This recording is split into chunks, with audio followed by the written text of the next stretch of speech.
Live from Lincoln and broadcasting across the state of Nebraska, it's the Average Joe Sports Show. This is the place for Husker sports with the biggest names, the best interviews, and all the inside scoops. I got a front row seat with a big tub of buttered popcorn and a greasy half-live chicken leg. Now, here are your hosts, Chris Schmidt and Elijah Herbel.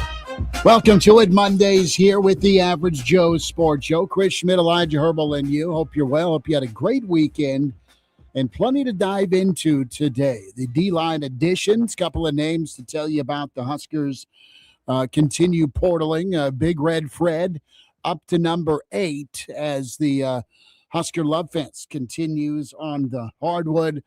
That's weird. I don't like the way you put that. I know. The Husker Love Fest on the hardwood. You know, you always got to read into and be a little bit microscopic with how I phrase things. That's okay. I'll take it. Dylan is a duck. Huh? That's got some in Husker Nation frustrated in an uproar. Others say, good luck, God bless. And others are circling the TBA of when Nebraska heads out to Eugene. He may or may not be playing. We'll have some thoughts on it. Numbers to get in at 489-1240, 489-1240, 800-825-5865. Can find us in the stream 7 days a week with the Average Joe Sports Show. Get in touch with us on YouTube. Be a part of the stream. Check us out on the podcast, Spotify, iTunes, Google Play. Can hear us all over the state with the Average Joe Radio Network, and can watch also on Twitter. Give us a follow, AJ Sports Radio. Can find Elijah at Herbalescence, at Schmidt_radio. For me, NFL weekend was just incredible. We'll get Jay Moore's take on that, former Husker NFLer.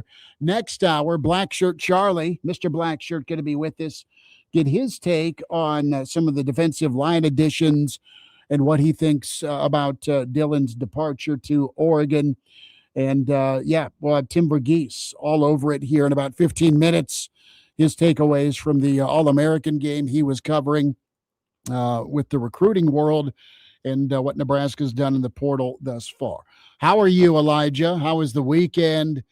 What do you think here about this Dylan thing? Because we need to start there. I know there's here and now things to address with Nebraska football, Nebraska basketball. Promise you we'll get there. But the news that came out a little earlier today was Dylan to Oregon.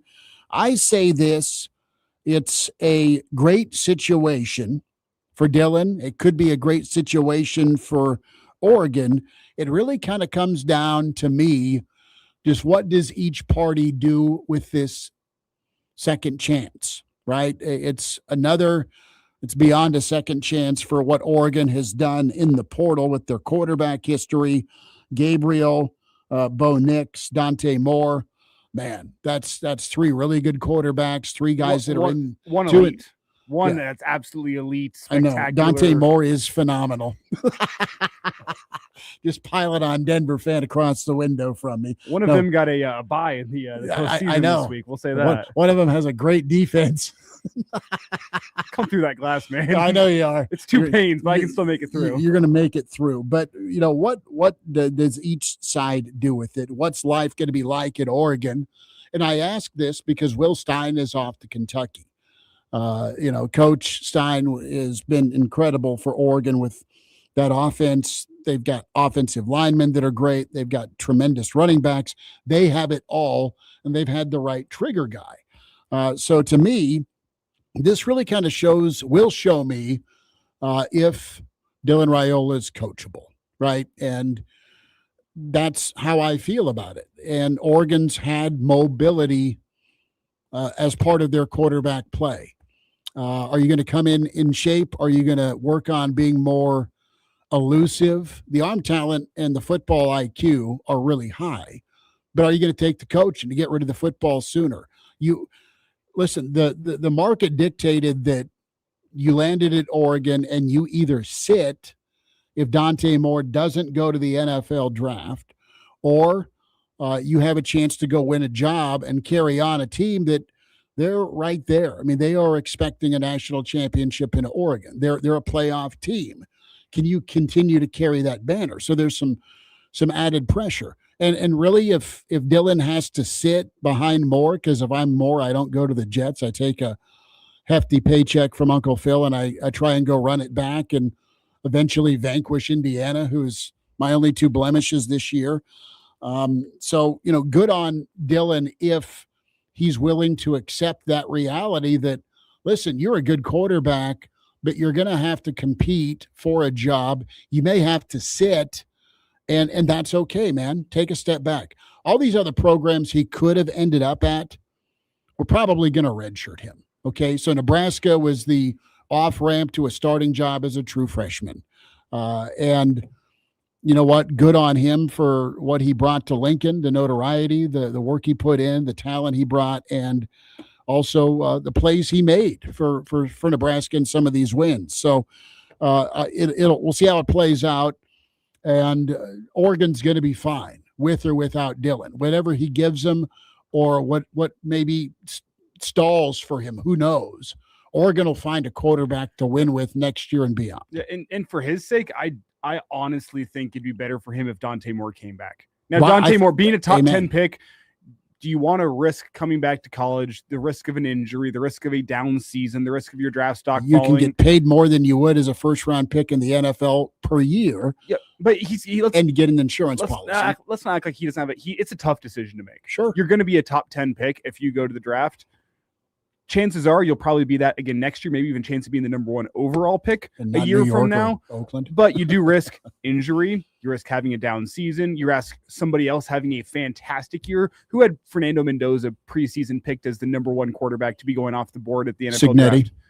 Yeah, Cignetti, but probably about no one else. I mean, Arch Manning was a name that was really popular. Sayin was a name that was popular. So there are things that can change between now and then. He's got a tough decision to make. For Dylan's sake, I hope Dante Moore comes back. Mm-hmm. I think the best thing for Dylan would be to get out of the limelight for a year, get away from everyone with the Mahomes comparisons and everything. Just spend a year away focusing on your craft, focusing on learning that offense. I think it's an offense that, based on what I've seen the past 2 years at Nebraska and based on what I've seen at Oregon, probably fits him a little bit better. I know you talked about the running element, but I think that's an offense that can showcase him. Go spend a year getting yourself ready to go play in that offense for a season with the low pressure of being the backup quarterback, and then go out and I hope you ball out 2 years from now in every game except whenever Oregon comes to Lincoln. Mm-hmm. So good landing spot for him. I think he was probably wrestling with the decision of, do I go somewhere like Oregon where there's a good chance I'm going to have to sit, or do I want to go play somewhere right away? And I think it's a good decision on his part to go somewhere like Oregon that has been a quarterback factory. It's sent a lot of quarterbacks to the NFL. And there's a good chance you have a low pressure situation next year where you can just really work on your craft, which is something that he's been spending every week in the fall game planning, worrying about the next opponent. How different does his game look if he gets a fall spent, working on the body, working on the mechanics, working on watching a guy in Dante Moore that is good at escaping the pocket, good at using his legs, and just learning. I think it could be the best possible situation for him. So and what never happened to him at Lincoln? And listen, his play wasn't so atrocious that you had a better option to go to. There was not a number 2 on the roster that you're willing to go to. There's no bullpen move for Nebraska football in Dylan's 2 years. There wasn't with what you wanted to do offensively. But the kid never, ever got benched, period. And there's a couple series here and there where maybe you come stand by Dana for a little bit. It clarifies things from what you're seeing versus from the sideline versus what you're seeing in the pocket or not seeing. Or hey, it's like the goalie in the NHL. Whenever you've let a certain amount of goals in, at some point, you're hurting the confidence. Mm-hmm. You're screwing up your goalie if you go let him score 8 goals, and you're going to pull him to the side and say, hey, man, it's not your fault. The defense hasn't been doing you any favors tonight. That other a team, their forwards are on one tonight. It's not your fault. We're going to get the backup in there, save your legs. You'll be back out there next game. I think in the Minnesota game, he's in the line of fire to the tune of 9 sacks, and you're leaving him out there in the second half. You're destroying the dude's confidence, and hey, you're also risking injury with the kid. Well, absolutely. And I don't know if that was a PR problem. If there was, why? Right? Let's go back in time for 2 seconds and say, well, why couldn't you? Why couldn't you pull the kid, whether it's the O-line or whether it's Dylan or whether it's a miscommunication? There's a multiple choice here to choose from with why it went down the way it went down this year with some of these games. Michigan's front was really good. Minnesota's front looked incredible. Michigan State's front had a career day.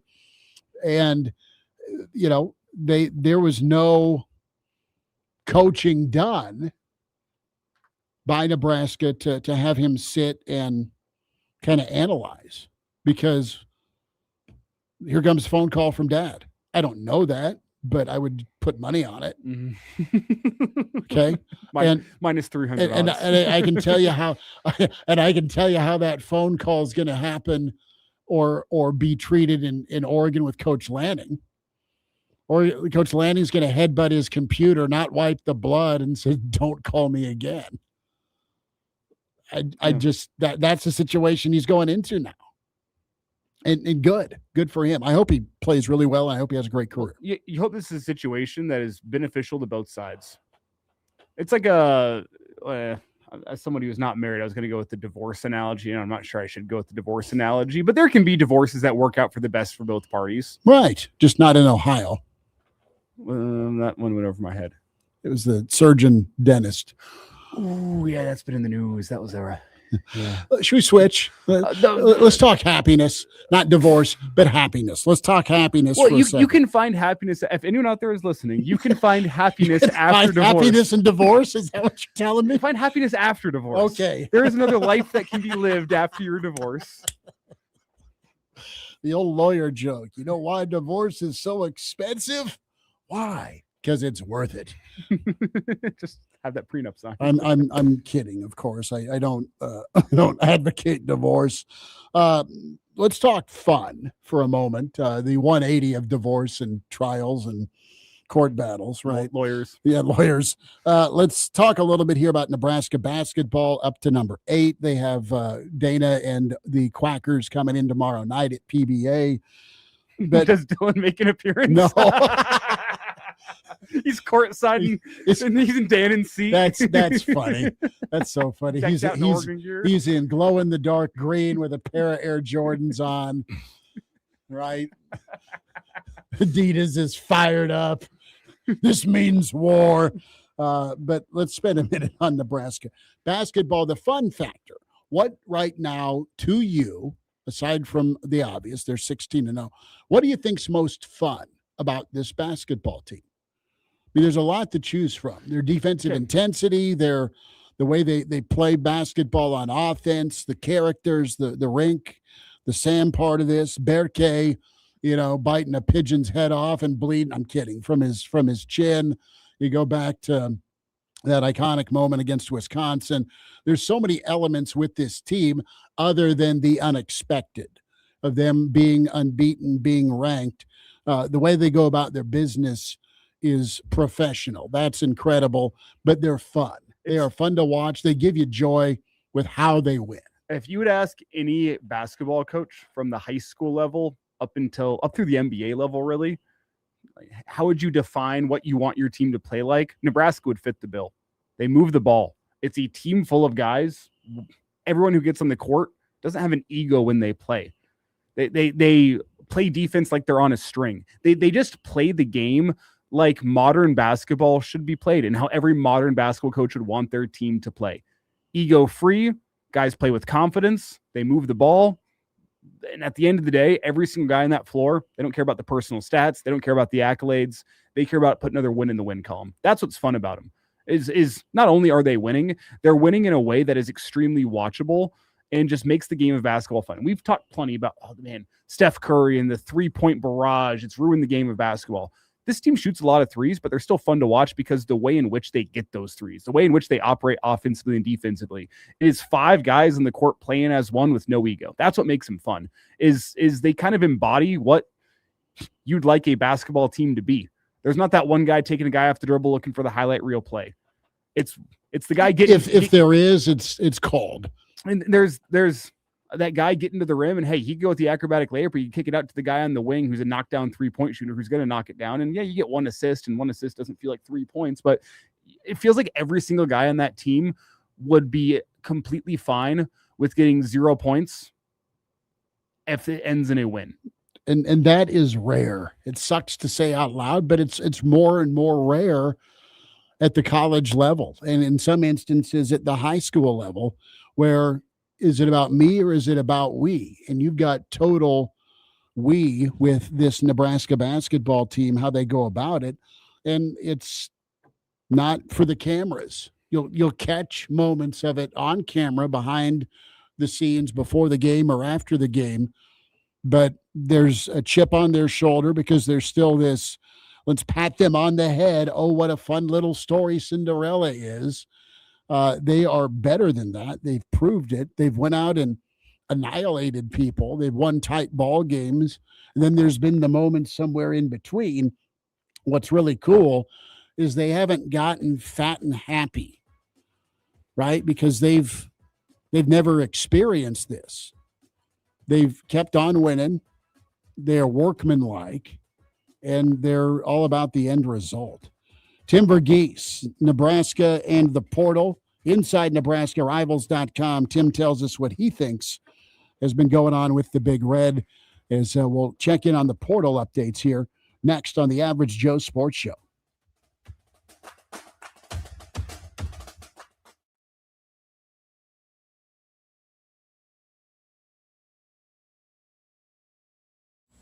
When the winter weather arrives, the TV stations start their choreographed dance. The live shot from a busy street, the stock footage of the salt trucks. Yeah, that's fine. But what happens when the cable goes out? Or the power?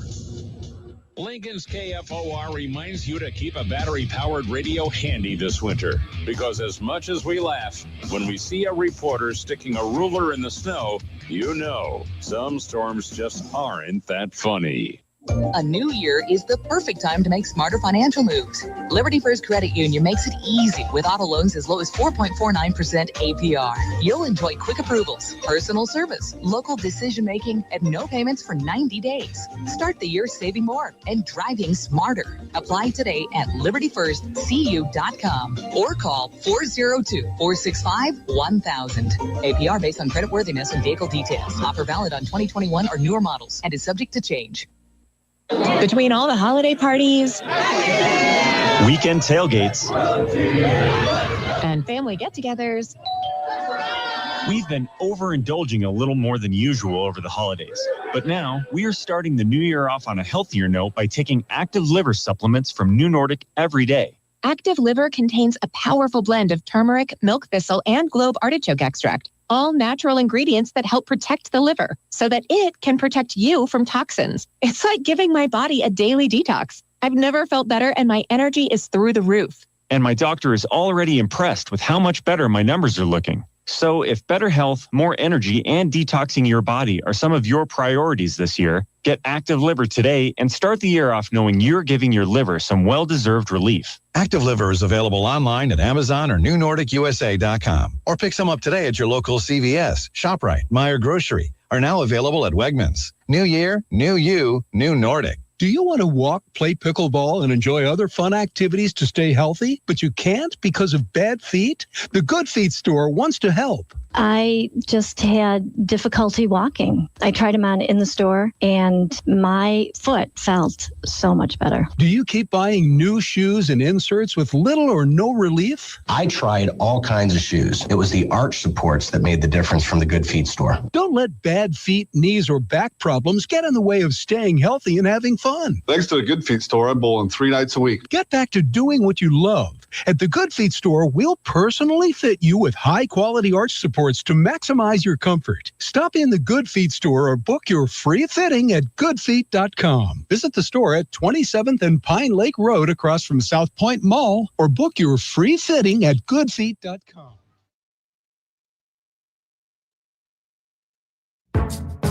We're back with more. It's the Average Joe Sports Show with Chris Schmidt and Elijah Herbel. Back with you here, Monday edition, the Average Joe Sports Show with Inside Nebraska. It's Tim Verghese, Rivals.com at Tim Verghese. Tim, how was the roadie, brother? Thanks for the time. Yeah, of course. How we doing, guys? We're good. We are good. And let's talk portal real quick for Nebraska. And Some thoughts, Tim, here on Berberia from Iowa Western, and let's talk defensive tackle with Breadman. You got Whittingham, the interior man from Pitt that is now a Husker. A couple of big gets for that defensive line. Yeah, and maybe not the splash additions people were maybe looking for along the D line, but two guys that I think are very quality interior pass rushers that will immediately factor into the rotation. Both do some different things. I think with especially if you're looking at immediately for 26. I think Berberia, you see a guy that is capable of stuffing the run, eating up some double teams, and truly playing like a meaningful role along the inside, and can push the pocket from the interior as well. And so, a productive pass rusher in addition to a pretty stout run defender, a guy that I think is very much going to factor into the rotation alongside like Riley Van Poppel. With Whittington, it's more of the longer burn there, just in the sense that he's got a couple more years of eligibility, or 3 more years of eligibility left. And you look at what he is for this year, and what Orich has done. He's a guy that can line up all over the front, primarily defensive tackle, but a bit undersized, but a true kind of bowling ball, in the sense that he's pretty quick, he's pretty athletic, plays low to the ground, really good shooting gaps. And I think just his athleticism relative to his size is really impressive, paired with his motor and just his leverage. But a guy that I think for 26, you're looking more as like a rotational kind of pass rusher situation, one of those interior defenders you have out there, and like second and long, third and long types, where it's like just get in the backfield, penetrate the backfield. But a guy for what Orich wants, perfect for those loops and stunts he wants. It's Tim Verghese with us here. And Tim, we just got this retweeted on the Average Joe Show Twitter handle, so go check it out before I get to this question here. Who had the better interception return for a touchdown? Was it Whittington in his senior year of high school, or was it Ndamukong Suh against Colorado? Suh killed a guy. Oh, yeah. Yeah. Highlight, though, he's just bouncing off tacklers. No, the Whittington play is one of the more impressive, because when I first put it on the tape, I was like, oh, he had the pressure to force the bad throw. And I was like, oh, wait, no, he's the guy.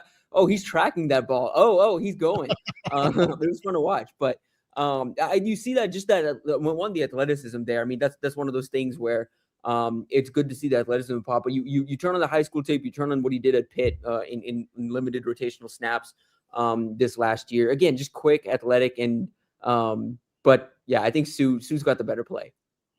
Well, he tried to put out Hawkins' son with like a cigarette. I mean, it was vicious. It was pretty cool to see on the sideline there. If you're a Nebraska fan, what's your thoughts on Nebraska's defensive line hire? That's not formally been announced, but let's just talk about Corey Brown, his background, what's his rep right now, and you look at Miami of Ohio, the production he had from an all-conference standpoint. Tim, what does Corey Brown bring to the Big Red on the interior? Yeah, I think you obviously see production. You see a familiarity with Rob Orich. It won't take very long for him to learn this system and know that. I mean, again, he knows this system and how to work D linemen into it. And the production obviously stands out as well. And obviously, the one thing is he hasn't won big boy recruitments because he hasn't had to, just because of the stops he's been at and where he's been at. But has relationships across the Midwest and even down south. I actually had multiple trainers after the news of the hire was, or just news that he was kind of the guy that's emerging. Had multiple trainers both in the Midwest and down south text me saying this is the guy they really like. They've sent guys to go play for him at Miami of Ohio and other spots along the way.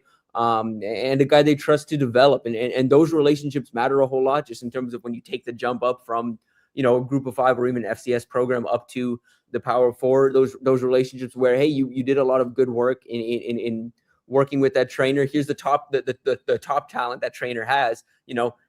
Building those relationships and earning that trust early can help, but that's going to be a work in progress for him. But I think I would expect D-line recruiting, especially for 26 moving forward, to be a kind of team effort. Rob Orich is going to be involved. Roy Manning, who's won plenty of these big boy recruitments across his career, is going to be involved. Phil Simpson likely going to be involved. Matt Rule himself going to be involved. So I would expect D-line recruiting moving forward to be a team effort as Corey gets working. But this is a guy that's not going to have, it's not going to be the same ramp-up period in the way that Braden was in terms of learning how to, like, this guy already knows how to recruit. He knows what it takes to close on guys, sit down in the living room and win that kind of stuff. And Braden, again, to his credit, a tremendous dude and actually a really good relationship builder.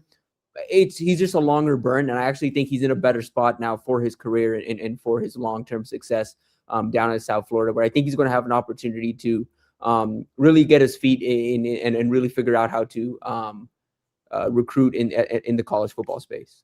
Tim, is this a case where Nebraska, considering the timing, struck out a couple times before they finally got their man on the defensive line? The timing feels strange that you make it 1 week into the portal and you strike out on some defensive line transfer portal targets and you say, okay, let's finally get this defensive line coach thing sorted out.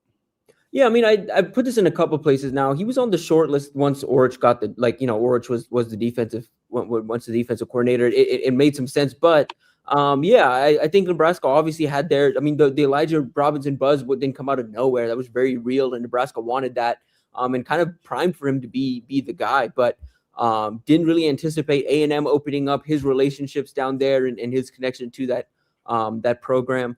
And then from there, they assessed a couple other options, but I think just based on lessons learned from last coaching search and just the imminent need along the defensive line, this is one that made some sense. But for a contingency plan, again, from a production standpoint, from a development standpoint, the work is there. The proof is there that this is the guy that can develop and produce, quality defensive line play. What's your feel on McGahee's return? He showed flashes as a freshman, and we were talking about this with the Weekend Average Joe show. You've seen guys early in their career over Matt Rule's time here really come out and have some moments as freshmen.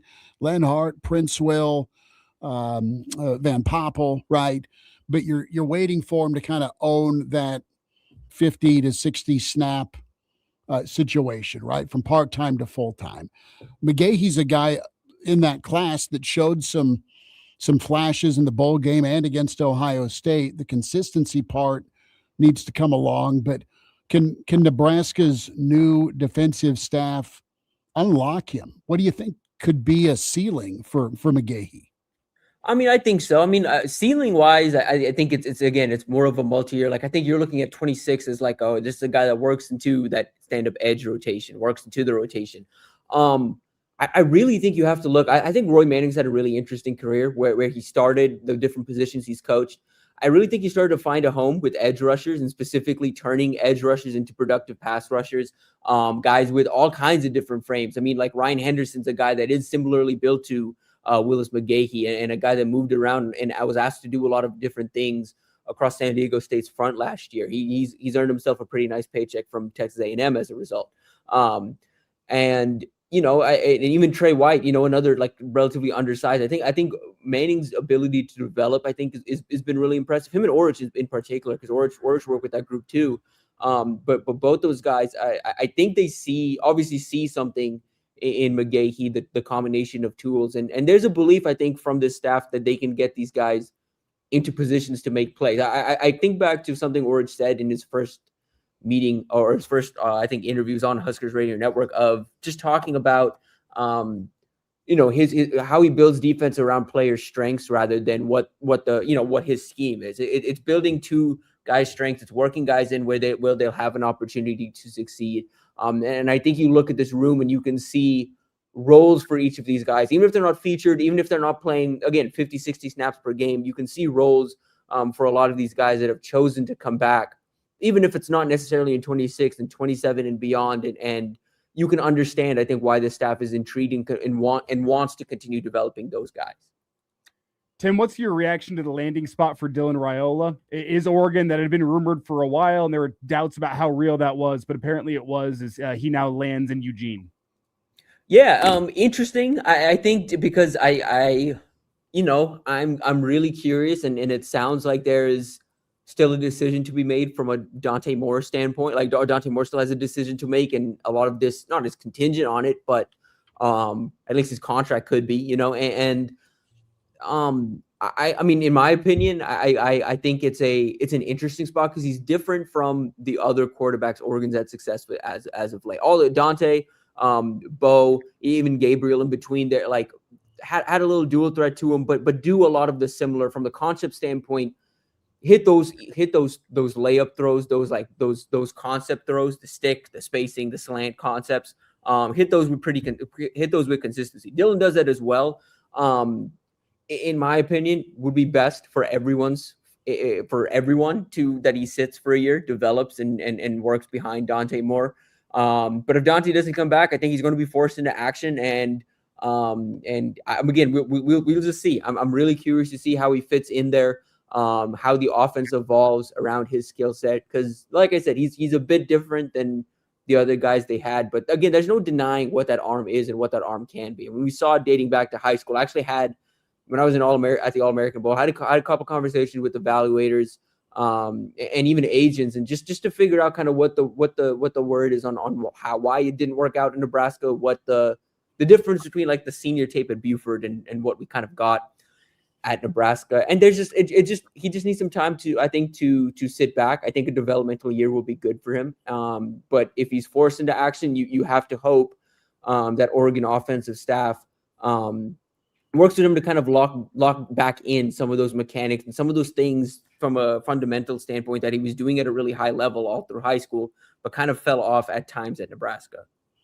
Tim, got about 60 seconds here. I need a couple minutes of overtime because it's Monday and we need some overtime with Tim Verghese. So I want to hear from you about your experience at the All-American Bowl. Some of the players you got a chance to see, some of the commits to Nebraska that were there. Or thinking about committing to Nebraska, some of those guys. I have a follow-up here on just that Dylan scouting report that is there, and also a little bit more with kind of an Indiana question. So hang tight for us, all right, as more Tim Verghese, always a great thing. Mondays here on the Average Joe Sports Show, inside Nebraska, rivals.com. And one more thing to keep in mind, Tim, Texans and Steelers, we're going to need a prediction there too. Oh, okay. I know where he's going. Oh, I have a feeling. Yeah, right? Big Aaron Rodgers fan. Or not. But Tim Verghese continues with us here. Uncle Charlie coming up in hour two, a Blackshirt Monday with Charlie McBride, Jay Moore. Hang tight as we continue on here with the Average Joe Sports Show.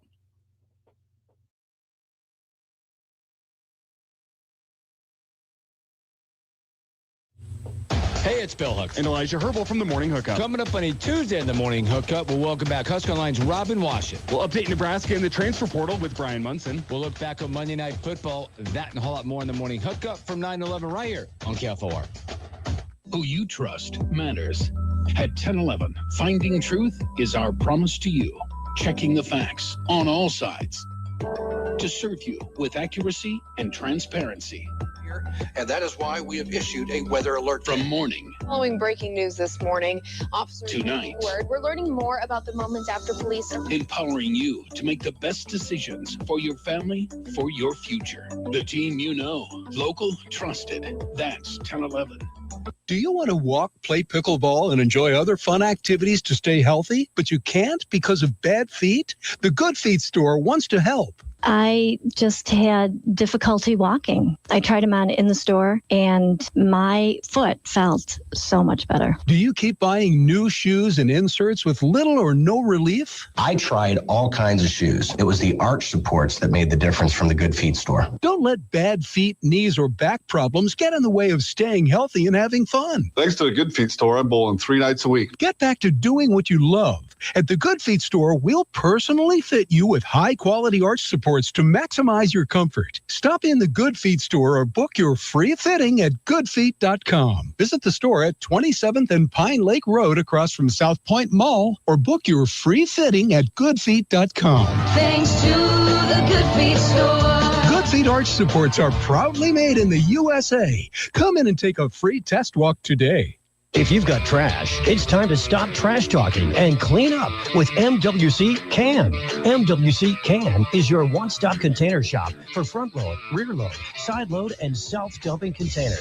Come to MWC Can in Lincoln off North 56th Street and Russell Drive to see their full line of steel and poly containers for any trash need. MWC Can. Let them help you take out the trash the right way. Visit MWC-can with a K.com today. I dared Archwell Health to keep track of my vitals and my grandkids' names. I dared Archwell Health to simplify my prescriptions, so Max and I have more time to play. Good boy. And I dared Archwell Health to be closer than my neighborhood coffee shop. Our members dared us to do more as a primary care provider for adults age 60 and up. So we made it our mission. Visit archwellhealth.com and become a member today. Archwell Health. We dare to care. KFOR is now available in high-definition stereo. This is the good stuff.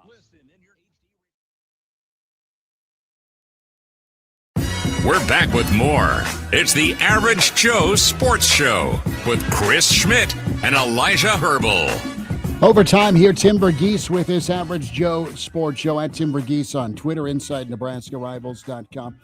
Tim, feedback on Dylan is what? Was it situational? Was it kind of thrust into things? You have a lot of film, and you also had a situation at Nebraska that, listen, that was a landing spot out of high school. He could go win a job more so than, the likelihood of, Ohio State. They tended to redshirt their freshmen, and there's a bridge guy or, an All-American, one or the other, a future pick that's under center in a lot of spots. And you saw it with Will last year for the title run. And then here comes Sam. Bama does it. Oregon's done it, or they just straight go portal. So with Dylan, what was the reaction, if you care to share, on him? Was it for lack of a better term, a Nebraska thing, or was it just a youth thing? Was it a Dylan thing?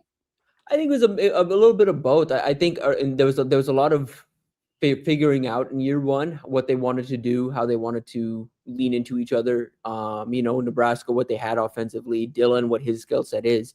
And early on, I thought they had a bit of a plan. And I mean, again, everyone I talked to kind of goes back to that Illinois game as well. That year one Illinois game and how things felt different after that. And it just came down to, I think, one, having a lot of say in the offense and having a lot of control over a lot of different things at a very young age, which the staff felt he was capable of, which he felt he was capable of having, all of that responsibility, paired with just an offense that, was very up and down year one. And there was, line play where it was inconsistent and in a situation where he didn't necessarily trust the system around him. It's easy to do a lot of the mental stuff, not easy, but the mental stuff can move a lot quicker when you trust the situation around you, when you trust that, you're going to have for Dylan, it would be more of 4 or 5 seconds, a longer drop back, but you have some time in the pocket and you have receivers that are going to bring the ball down consistently. In year one, that wasn't always there. Year two, you saw that be up and down a little bit as well. And I think all of that just together just led to different things. And you saw, I think for him on his end, you saw some mechanics break down. You saw some fundamentals in his game that were, felt innate coming out of high school really break down because of the situation around him. I think it dates back to a lot of different quarterbacks we've seen who start hot or you see flashes of, or were 5-stars at one point, but never really pan out. Oftentimes it just comes down to having too much on the plate or not necessarily trusting the situation around him to the point that you start becoming part of the problem, where you start becoming, and there's no ways to recover from that. Sometimes you have to fully reset to recover from that.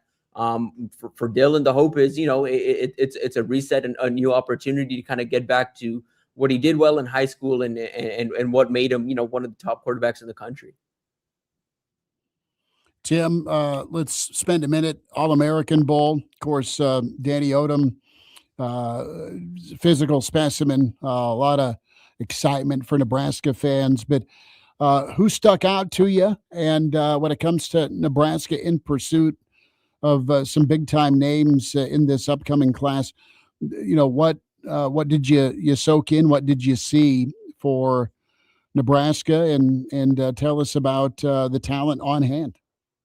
Yeah, I mean, for Danny had a great week. I think one of the biggest in terms of Nebraska target or commits and targets, the biggest riser coming out of the week was really strong in 1-on-1, 7-on-7. I really put it on in 7-on-7, and then once the pads came on, kind of enforce his physicality a bit. Was really tough. I mean, a lot of receivers had trouble getting open on him. Going up against him was not fun for a lot of those guys, and reps, especially in practice, where these guys were kind of moving through reps, and no one really wanted to go consistently against Danny, and so even some of the bigger receivers, that was good to see. I think he's a guy that obviously is going to come in and compete for a starting job pretty early on in his career at Nebraska. Was really good to see Claude just work up against national competition. Claude and Puma, again, it's a little bit of a longer burn just because he's football young, only has 2 years of experience, still working on the technique.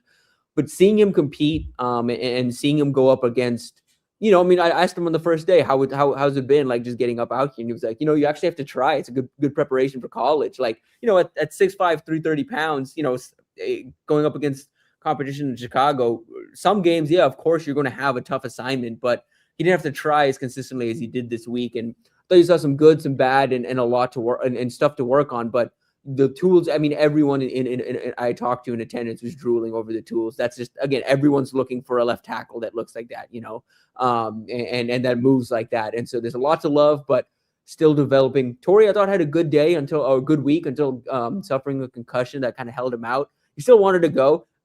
He walked up to me. He's like, "Man, they're not letting me back out there," and like he's just not looking me in the eyes. Like, yeah, dude, you shouldn't be out there. But it's an All-American, but it's fine. I am right here. It's okay. For the middle.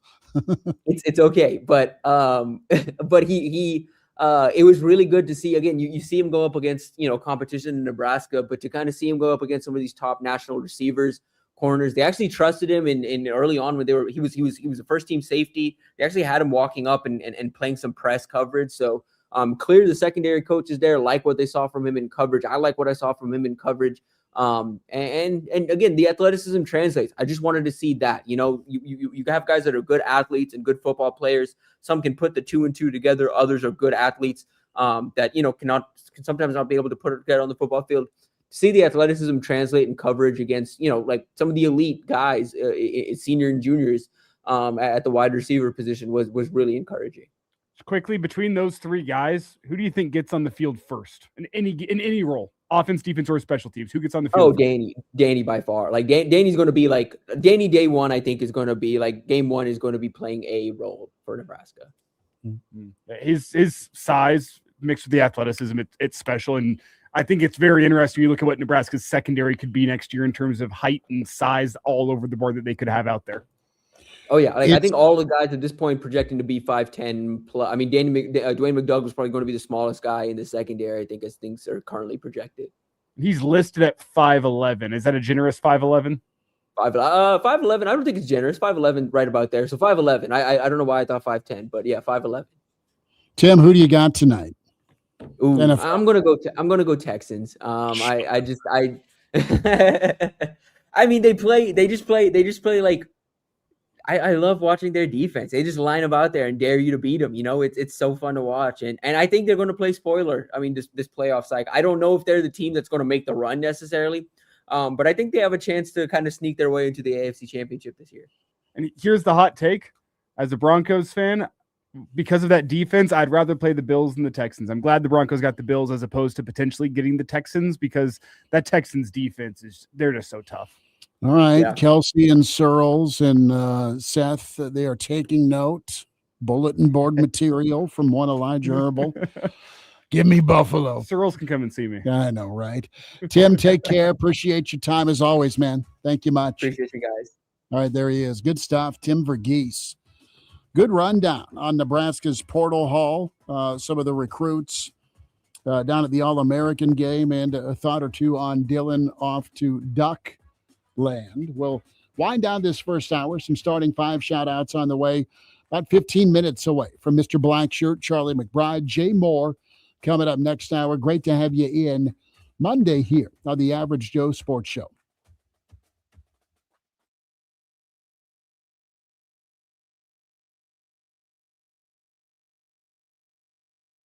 If you or anyone you care about is facing a family legal matter, call Cordell and Cordell today at 1-855-GET-LEGAL or visit CordellCordell.com to schedule your consultation. There's a lot on the line in divorce. This is Joe Cordell of Cordell & Cordell, the largest family law firm in the country, with over 35 years of helping clients navigate divorce. But being big doesn't mean less personal or less local.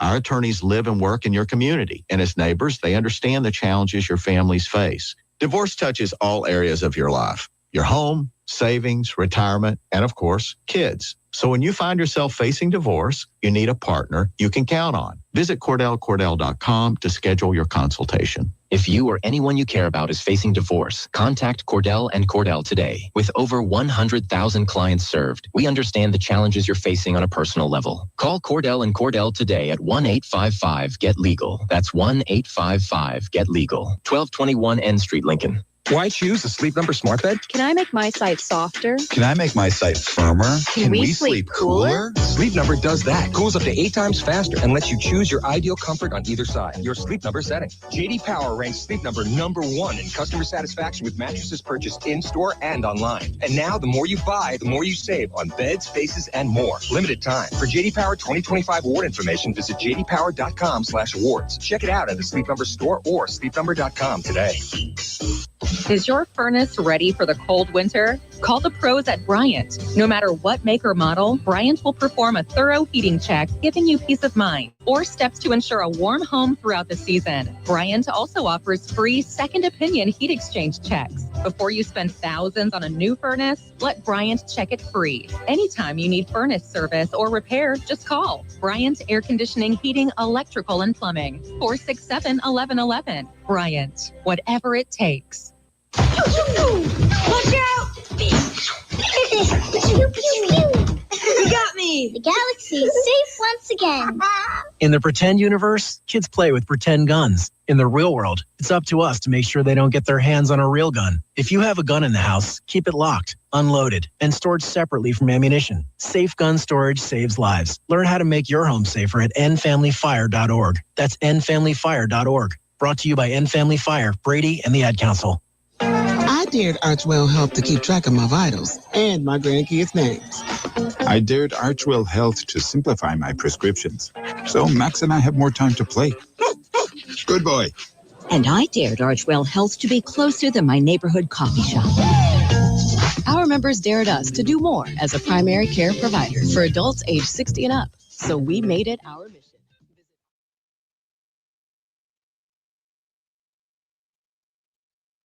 We're back with more. It's the Average Joe Sports Show with Chris Schmidt and Elijah Herbel.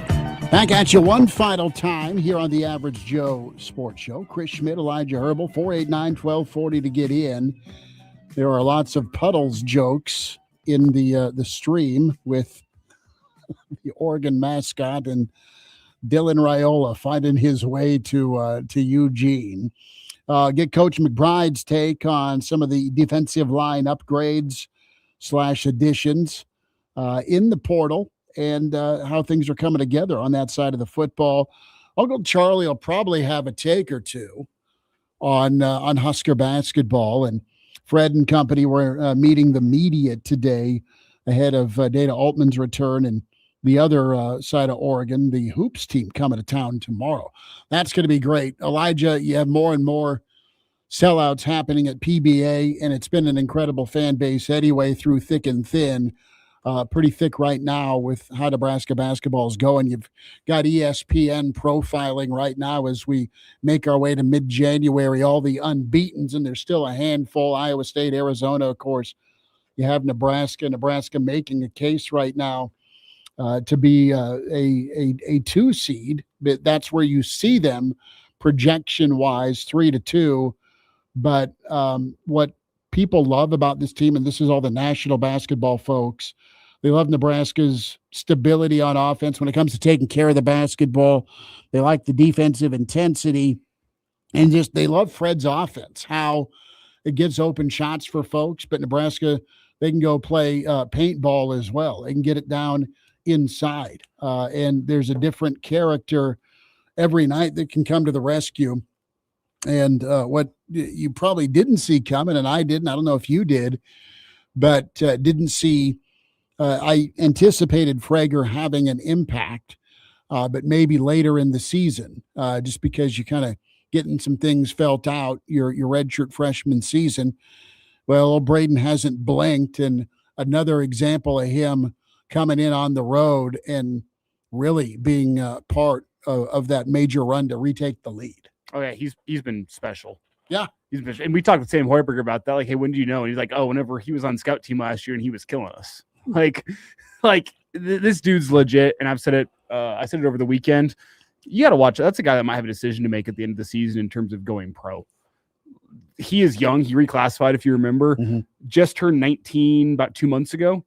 So he's young. That NBA scouts salivate. They love kind the of thing. potential. They love the potential, and they love to being able to get a guy in their building and develop the way they want him to. They see all those tools. He's been fantastic for this team, but is it premature for me to talk about an undefeated Nebraska team going to Ann Arbor? I hope they are, because you're going. Because potentially, we'll see. We gotta get that figured out, dude. We don't have everything figured out. We need to get some T's crossed and some I's dotted. But the hope is that I will be in Ann Arbor for a top 5 matchup. Just show up and just say, figure it out, Schmidt. We have bowling obligations we must get figured out. Are you serious? In addition to work I love your obligations. bowling team, but it's a big tournament. I don't care. It's unbeaten, maybe. Nebraska and Michigan. Well, it's like because Oregon, they lost by 10 to Creighton. You should be able to win that basketball game. Northwestern, you should be able to win. Washington, you should be able to win. I have some concerns about a Saturday morning going to the barn against Minnesota, even though that roster is not great for Minnesota. That has been a house of building horrors. has been money for Minnesota this year. Yeah, but an unbeaten Nebraska team going to take on Michigan, a potential top 5 Nebraska battle. gets Illinois at home before they head to Michigan too, correct? No, it's after. All right. Well, you guys try and talk Elijah heading up to Ann Arbor.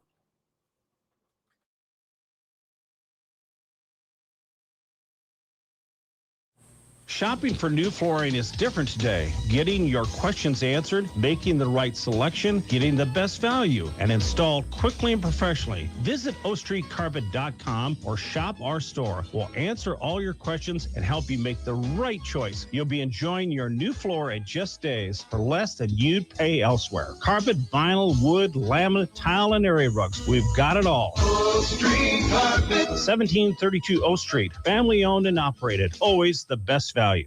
Pillar Restaurant Group is Lincoln's home for celebration.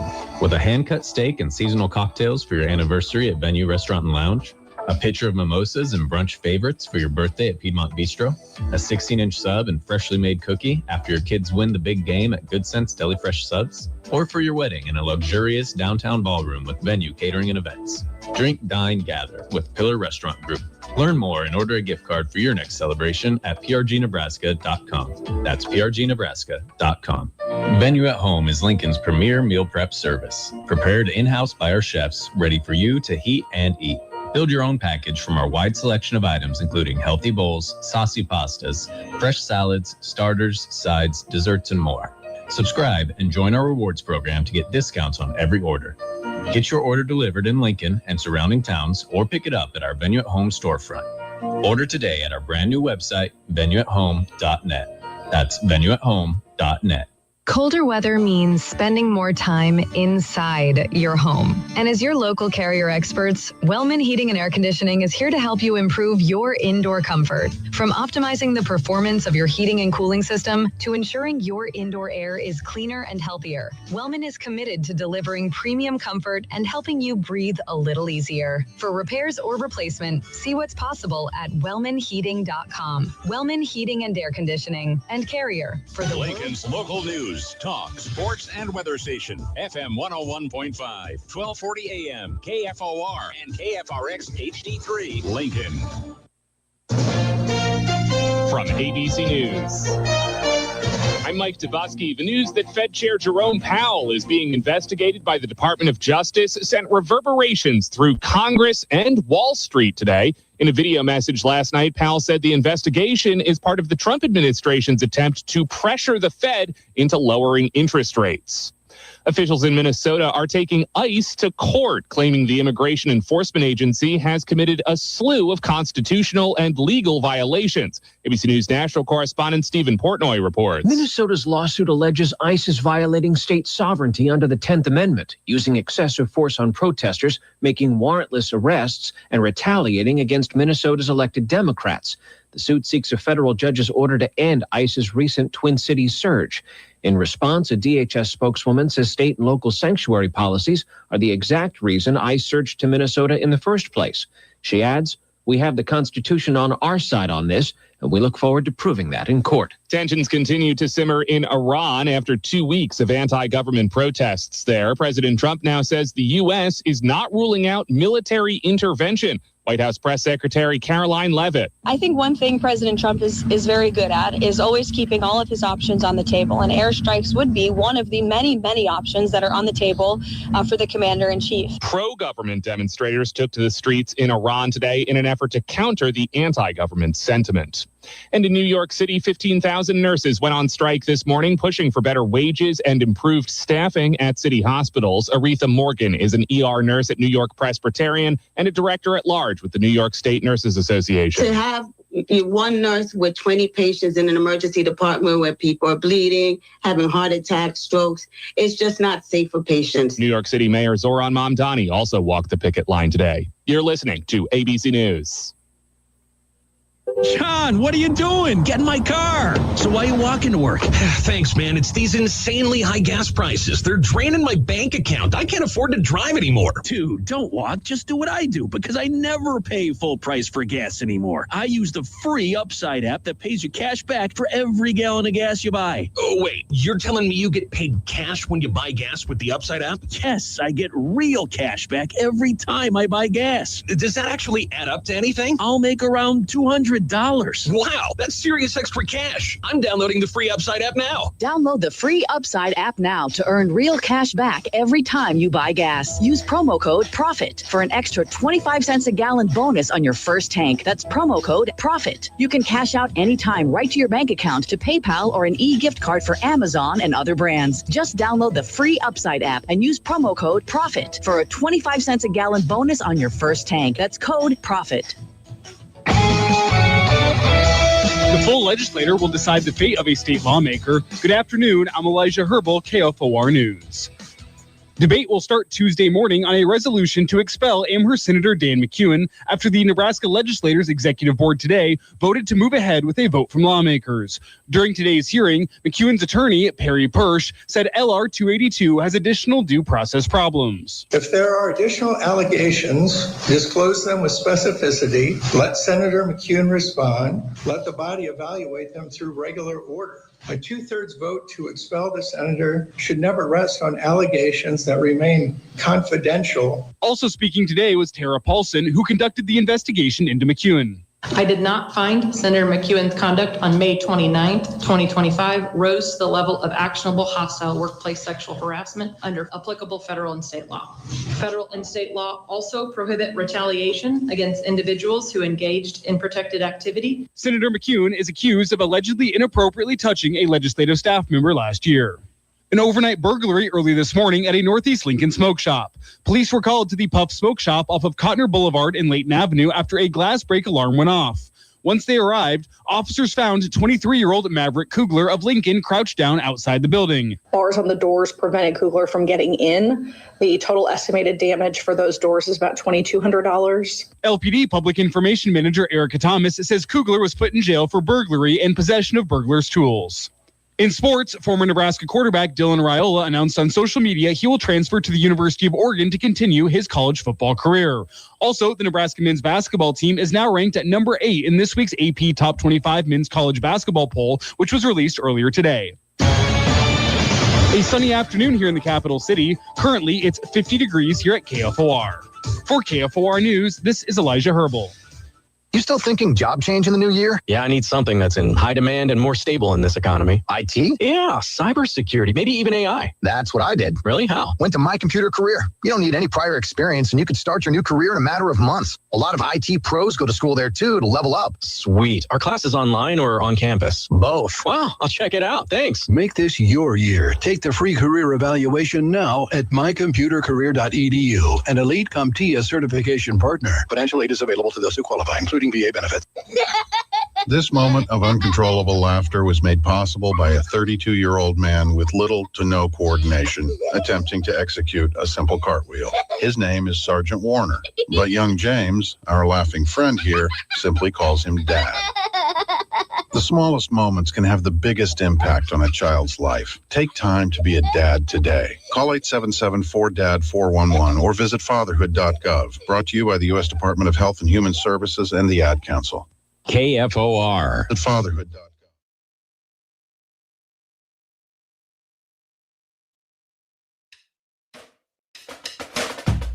Live from Lincoln and broadcasting across the state of Nebraska, it's the Average Joe Sports Show. This is the place for Husker sports with the biggest names, the best interviews, and all the inside scoops. I got a front row seat with a big tub of buttered popcorn and a greasy half-live chicken leg. Now, here are your hosts, Chris Schmidt and Elijah Herbel. To here, Monday edition, the Average Joe Sports Show, Hour 2, and we welcome in Mr. Blackshirt himself, part of the Blackshirt Hour, Charlie McBride with us here on Monday with Charlie. Jay Moore coming up, and excited to spend time with Coach. Coach, how was the weekend? How's the weather up there in Michigan? Thanks for your time. It's good, just like it is in Florida. Well, I bet, right? Well, the only thing, the weather's cold, but the sky, there's no clouds. Okay, that's what you meant. I'll take it. We had 57 today. Good. That's what it's supposed to be. Yeah, no kidding, right? No kidding. Well, things to stay with the weather theme. Things are heating up in the portal. You got a bit of a dead period right now. But Coach McBride, Nebraska's made some additions on the defensive line. It sounds like they've got a defensive line coach out of Miami of Ohio as well, and not a stranger to Coach Orich's system. They work together at South Dakota. Spend a moment on just being able to have that knowledge when you bring in a coach in, knowing your defense. Did you ever have a situation like that where, all right, there was a guy out there that you liked that knew what you wanted to run, and you were able to hit the ground running quicker than maybe not? Yeah, I one of the things that we did, we changed our defense once, and kind of the whole thing. And our John Melton was the linebacker coach then, and he wasn't really familiar with having a middle linebacker. So we hoofed over to Notre Dame and talked to George Kelly, okay, who coached that, and that is pretty much what you do. I mean, it's Monty Kiffin used to come by when he was visiting his family, and spend a day with us or two, and we'd go down there. And I suppose I went to about 3 or 4 different teams, while I was during the summer, and just listened and tried to pick up a couple of things that would fit. And that's pretty much what the guys that come in do. There's not a lot of changing now. If they're going to put in a new defense, then all of you put 4 or 5 heads are better than one.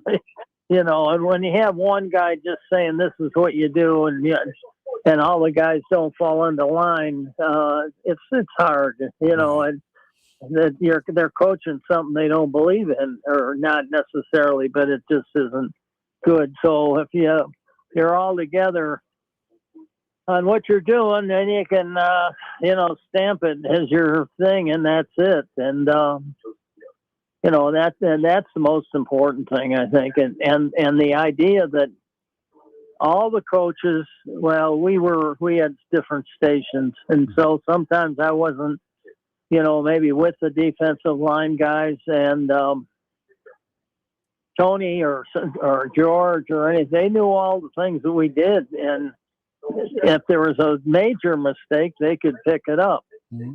And we really didn't. We coached on the run on that kind of stuff. So and did most of our coaching in the meeting room, where they could see them themselves doing, if they were making mistakes, so they could see it better.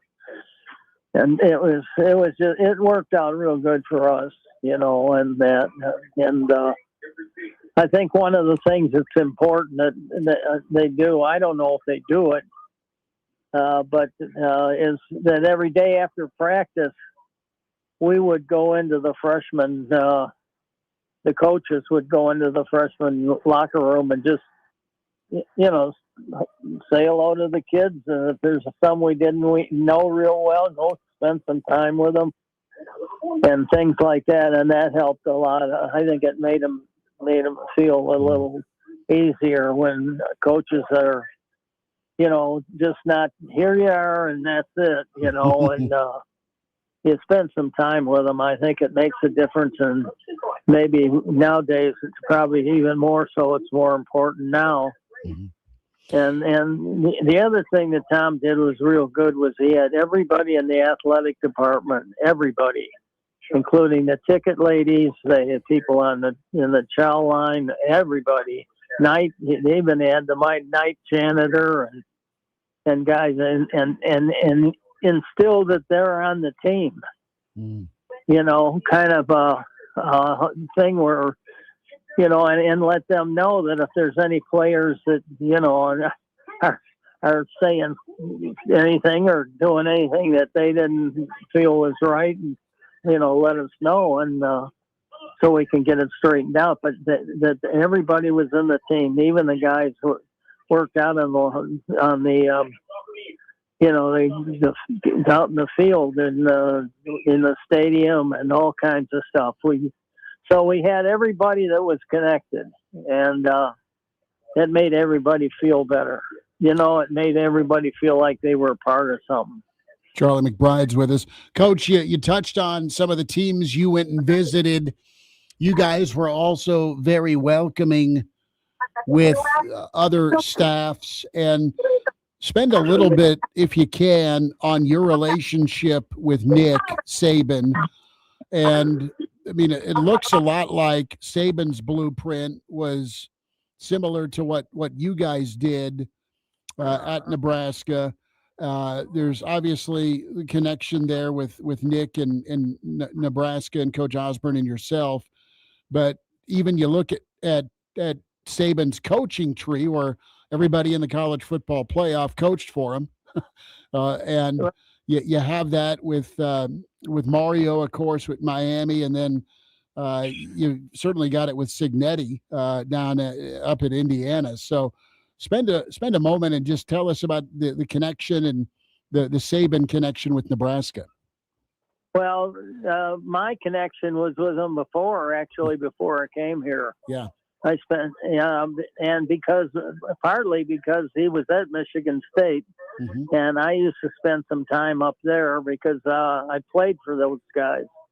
Buck Nystrom was my coach, and he's the line coach up. Well, he went back and was the line coach there after he was at Colorado with me, and right. And so Nick then went to LSU. And our time was only at that we spent was only at conventions. Okay. And you don't really have the time to do that and then spend time, and you have to pick and choose. Kind of, if I wanted to work on defensive lineman on pursuit or it's anything in a certain area, then you really want to find out where in the NFL or where in college you want to go. We had tons of guys. I spent many nights, all night at the blackboard. But guys, even guys in our conference sometimes. So it was,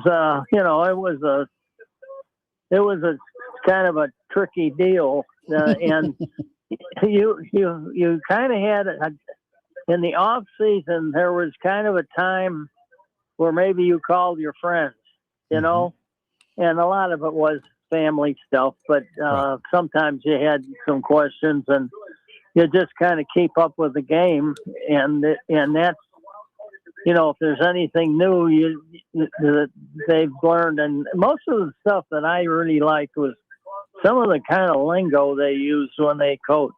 Okay. To make a point, to emphasize the things that I was teaching.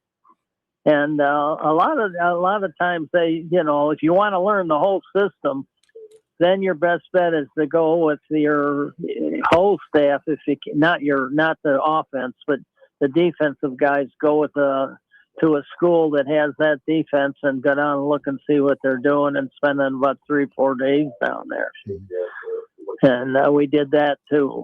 With Florida State, we did it with. I did it with Tennessee. I spoke at Tennessee about 3 or 4 times.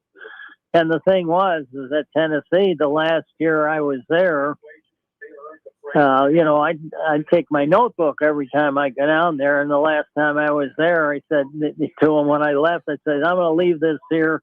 You guys can take anything you want out of it, and look at it. If there's any questions, and look at it. And if you have any, questions, call me on the phone, Well, then we played them in the bowl game. And I thought that was even better than the deal, because they didn't know when we were going to run any of that stuff. And we didn't know if, they probably didn't know if we had it in. And it probably got them all mixed up more than it did. We helped them more than, didn't help them at all. It probably helped us more than anything. Charlie's going to run this. No, I'm not. Well, it was funny. They apologized. We had a dinner before, and Philip Fulmer was the coach, and Philip came. He said, Charlie, he said, I'm really sorry about the notebook and all that, having it. I said, don't worry about it, Coach. That's not a problem. I'd send them our tape, our teaching reels. I always was learned that way, and so many guys are secret. Yeah. Everything's a big secret, and then they think they're rocket scientists or something, and it really is, and it isn't that way. And so I always got help from guys, and Mariucci, hit screwballs on television now, and I have to laugh. I used to talk to him all the time out in California, and we'd send him Iowa film and stuff like that, because Hayden Fry, they played Hayden every once in a while, and we did too. And Hayden wouldn't send them the film, and guys are petty about stuff. And but that's the thing, you have to question everybody, and you find out who the guys are that you can work with. That's funny. It's Charlie McBride with us here, and Charlie, in terms of taking the scheme that you have built and matching it to the players that you have on roster. Nebraska's roster is not done yet, but it's close to being there. What is that process like of taking the scheme that the scheme that you love, and matching it up with the players that you have in the room, the players that you have in the building, and the players that you think are probably going to play a lot of snaps for you come fall? Well, one of the things you want to do is I think you want to make them all feel like they're wanted. And that's why I worked with a young freshman we had I don't know whether you call it a teaching period, anything from when we had the offensive line was usually about 45 minutes. We were down in the small, downstairs. Either in the old days, we were down in the pit down there. That's legendary, Coach, the pit. place used to be a war zone. Anyway, good thing Tom never saw us practice. He'd have had a fit probably. But anyway. Is the door locked? I think the combination of paying attention to players after practice, the young guys, and getting the young guys and the old guys early to get together to eat. I used to always tell the older guys, go. If you don't know the freshmen, go over there and sit down with them. And the lunchtime is a good time to get to know a kid or sit down with them and just laugh at them or whatever you want to do. And also, I think they have a lot of questions academically, how that things work and how that goes on. It's amazing how many of these kids don't know even where the movie theater is. And, so there's so many things that you have to do to make them feel wanted. And I always said this, what I teach, go over when you're on the scout team, you go over there and you use those techniques on them because that's what you're going to use in a game. Yeah. And that's best. They're better than offensive line than you're going to see probably every Saturday. Mm-hmm. I mean, you're playing against guys that are really good. Mm-hmm. And so, it helped us a lot. And the other thing I think is I noticed with a lot of guys, and they were successful guys, that only paid attention to their first or second team and very little. And I always coached for depth. Mm-hmm. In other words, I wanted the kids, I wanted to make them better than they thought they could be. And, it was just that, and tell them what you're doing, what you're thinking, and what you're expecting out of them. Don't ever hide anything from them. Because I think the honesty part of it is the thing that has to do with the trust and stuff like that you have to build. Charlie McBride's with us. Coach, we'll check in next Monday and get ready to talk national title game. How's that sound? Oh, national title again? You know what? That only lasts one day. That's funny. That's what I told you when the governor got up and they said, first thing he says, hey, we won the national championship and we're going to do it again next year. And Tom turned to me and said, geez, they didn't even give us one day to enjoy this one. That's funny. Coach, you take care and stay warm, okay? I'll do it. I'll see you. Talk to you next week. All right, Coach. Thanks, Coach. Okay. Bye now.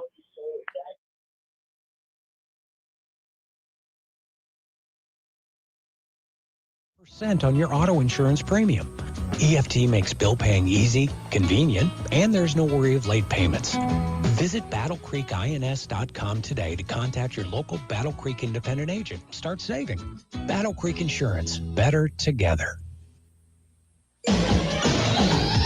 If you decide to buy new flooring, you want it installed right away. Hi, Steve Carper from O Street Carpet. With our huge in-stock supply of carpet, tile, and vinyl, wood, and laminate flooring. You buy today and we'll install it right away. While other stores don't deliver that kind of service, we do.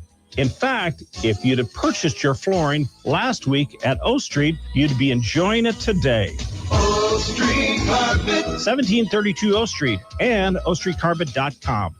Hey, I'm Mike Slater. My dad passed away at the age of 63. It's out of nowhere. Had a stroke. Super hard, obviously, for the whole family, but my dad had life insurance. This is why I have life insurance for my family, for my wife and 4 kids. And the best place to get life insurance is ethos.com because you can do it in 10 minutes. And there's no medical exam and no blood test, just a few health questions. Get life insurance in 10 minutes so your family is protected.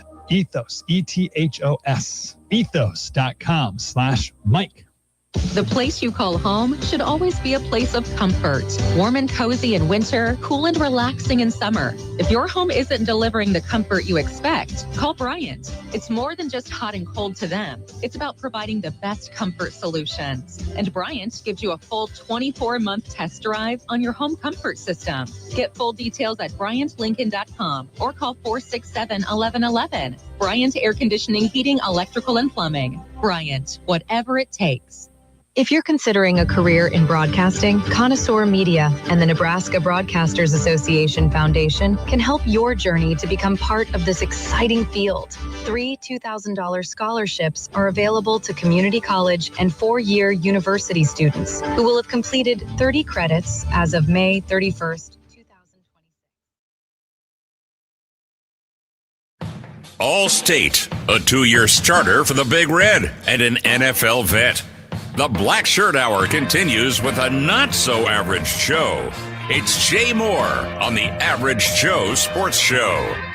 Back into it, Monday edition, the Average Joe Sports Show. Blackshirt Husker NFLer Jay Moore with us. He's shockingly not wearing any 49er red today. He's wearing his black shirt, but that's all right. A black button-up, not Jay putting eye black on, wearing the old number 44. Jay Bird, how was the weekend? Good to spend some time. Thanks for joining. Yeah, you bet. Good to see you guys. The weekend was good. We're just heavy into basketball right now, and I got called into action on the coaching. I've kind of usually take basketball season off, but we had some coaches out of town and some sickness, so I got called from the bullpen to coach them up a couple games. Me and Adam Ickes. And Adam and I were teammates at Nebraska, so both of our sons play on the same team as Corey McEwen's boy. So we were 2-0 on Saturday, so it was kind of fun getting out there and coaching up the young ones and making sure they're hustling off the court and diving for loose balls and playing hard. But we have a lot of good players, so it wasn't. I can't take all the Adam and I definitely can't take all the credit for it because we have some really good kids. So, but it was fun to get out there and dust off the old basketball coaching mindset. Haven't done it in a while. But overall, we won the tournament too, so we won on Sunday as well. But I was keeping score then, so I can't take full credit for that victory on Sunday. Jay, how many suicides does Coach Moore make the team run for every missed free throw? Surprisingly, we shot free throws well. I don't have the stats in front of me, but we were definitely like 75% plus. So, no, they do a good job with them, practicing wise, and the skill set. We're all third graders. We do have one second grader, and he's a really good ball player. But we play up. We play in a fourth grade league, and I don't know what level fourth grade it is, but we're playing up. So it's been fun. The kids are.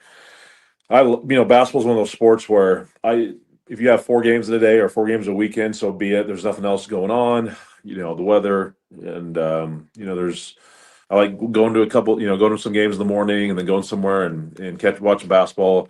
Grab a drink or two, then go back and watch some more basketball. So, youth basketball is one of those where I have no issues with it in the middle of the winter when there's nothing else going on. Jay, let's dive in. We'll get your take. We'll get back to hoops with Husker basketball. And brother, were you nervous at all? Huskers moved to 16-0, erase that 16-point lead. Fred and company are gearing up for the Ducks tomorrow night. Dana comes to town, which is really kind of cool because it's always good to have Altman back in town. But Nebraska is still unbeaten, and man, up to number 8 in the country. The magic continues here, but it's no fairy dust, as Matthew McConaughey once said. This team's pretty good. Yeah, I didn't get to see all of the game on Saturday. We had a game at noon, so I was able to see most of the first half, and I think. When our game hit halftime, I did take a quick peek, and I think that's when they were up, 15 or 16 at that point. So I'm like, you know what? Just one of those weeks where I was looking at stats, and Indiana was shooting well, and we weren't quite shooting to our normal strengths as we can. And then my wife texted me from the sideline, and she's like, the score, she took a screenshot, and we were winning like, I think 65-62 or something like that at that point. I'm like, whoa. What happened? And then obviously I watched the highlights when I got back home, but it's just so many ways as teams find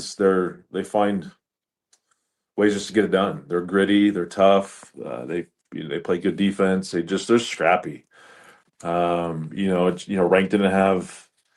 he didn't shoot the ball well, but it's just pick your poison with this team. Who's your guy? And Jamarcus was the guy.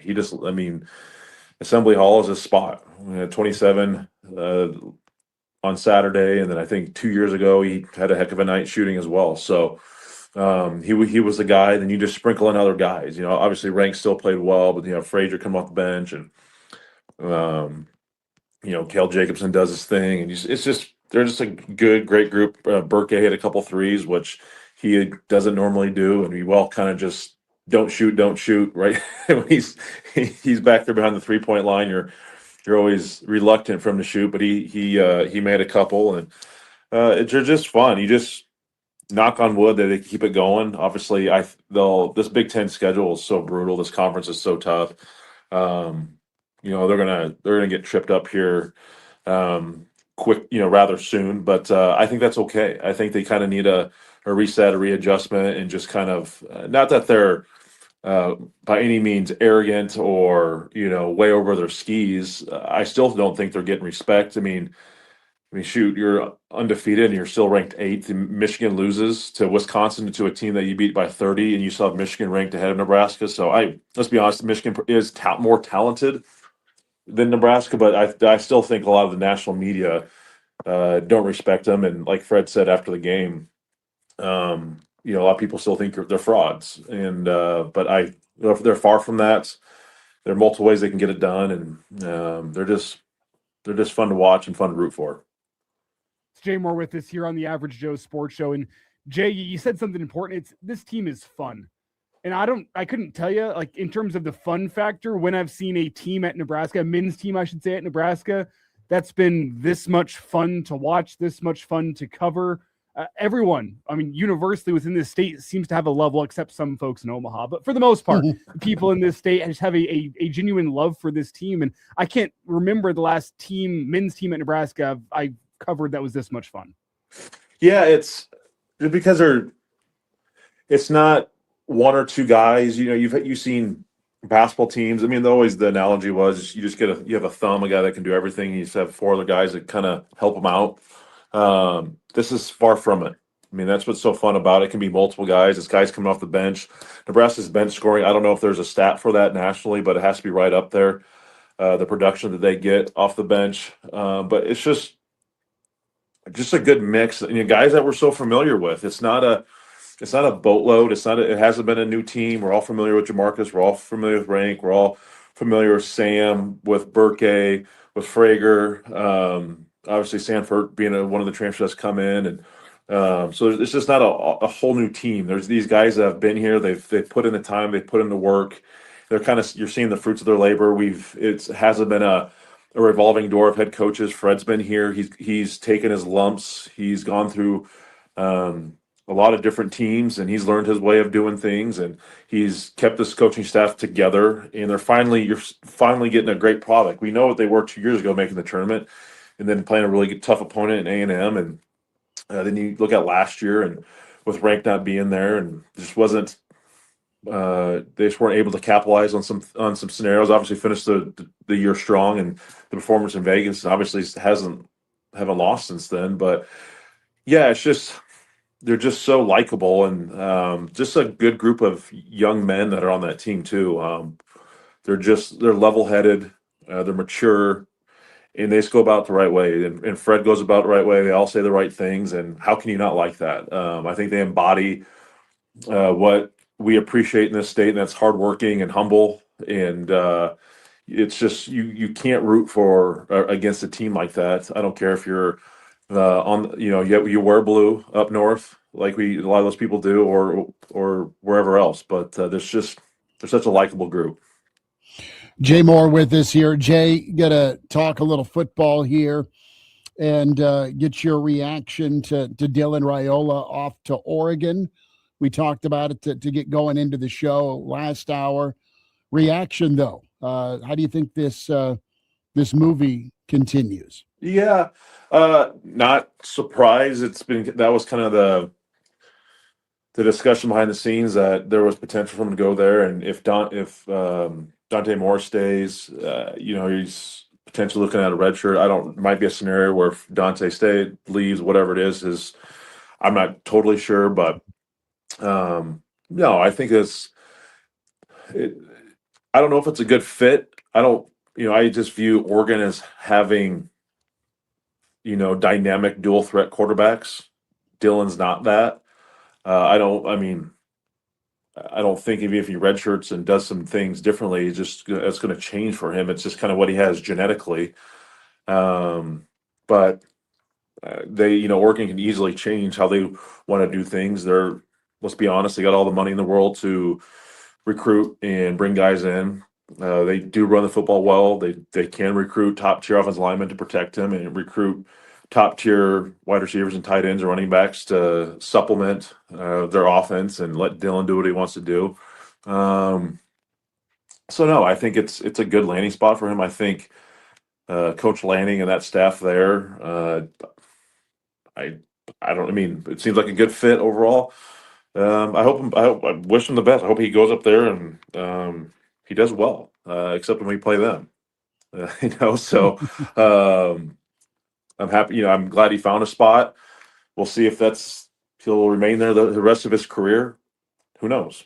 But I'm glad he found a spot, and the wondering and the the kind of the hypothetical situations that can go away for a little bit. But yeah, I'm just glad the young man found a spot, because he's obviously really, really talented, and I think they're going to definitely adapt to his skill set and try not to put a square peg in a round hole. That's for sure. And if you would have taken me back 2 years ago and told me Danny Kaelin would still be on Nebraska's roster, Dylan Raiola would not, I would not have predicted the way this would have gone down. Like, am I necessarily surprised? Well, yeah, I am, but the way in which it's gone down is so strange and unpredictable. It's the transfer portal era for you. Oh yeah, you blink and it's completely changed. We have with Kaelin coming in, and technically we have two guys that are at Virginia at one time at quarterback now at Nebraska. So this transfer portal it's crazy. It's nuts. I think it ends on Friday of this week. So I'm sure a lot of coaches and people you guys talk to on the recruiting side are going to be, they're going to need a vacation, a break from it, because it's been chaos, and it's going to continue to be chaos. I just saw Nebraska got another D-line commit from the young man from Pitt. I think there's a D-line coach hired, so maybe that's helped expedite some things on the D-line. We get the JUCO guy from Iowa Western. That's a really good player. Nebraska needs a few more pieces on that D-line with Keona leaving, but yeah, this transfer, it's nuts. It's going to continue to be nuts until there's some parameters put around it. So you just got to embrace it and attack it and kind of enjoy what it is, and that's chaos. It's 100% chaos, and some people like chaos. I don't. Mm-hmm. I don't do well with chaos. So hopefully it gets cleaned up and some parameters put around it. But until then, I guess you got to smile and enjoy it. Blackshirt Husker NFLer Jay Moore with us. Big Red wrap-up at Jay Moore 44 on Twitter. A few more minutes on the other side with the Blackshirt Hour. Reminder, like and subscribe to the Average Joe Sports Show YouTube, where you find us 7 days a week. Also, check out the podcast, Spotify, iTunes, Google Play. Some more with Jay Moore. Next segment here on the Average Joe Sports Show.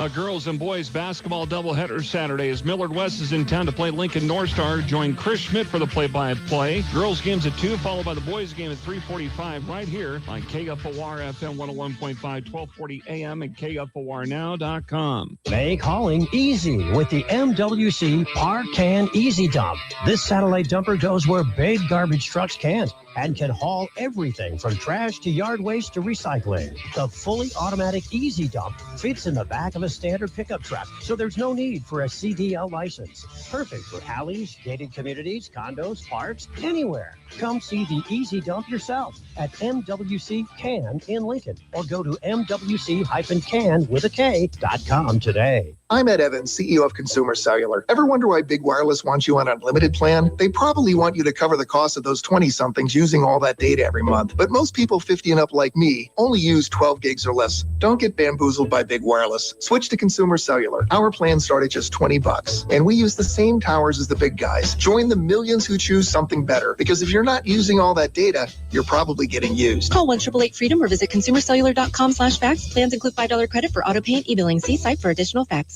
Winter has a way of revealing every flaw in your home's old windows. That's why you need Heartland of Nebraska windows. Hi, it's Jill St. James. Their triple pane vinyl design instantly makes your home more comfortable and energy efficient. And their windows come with a lifetime non-prorated warranty. While the winter weather keeps you stuck inside, use your time wisely. Call Kathy for a free estimate.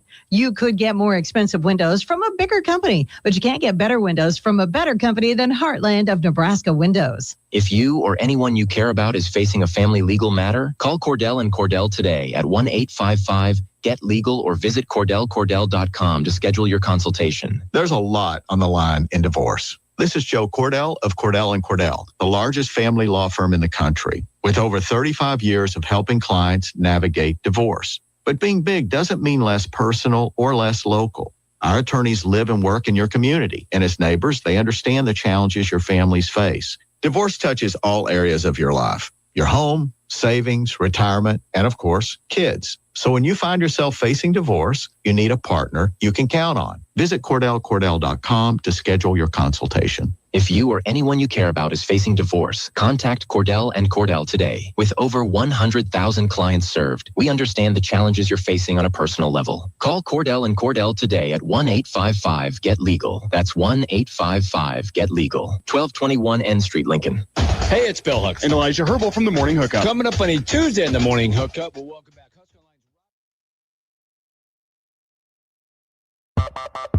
We're back with more.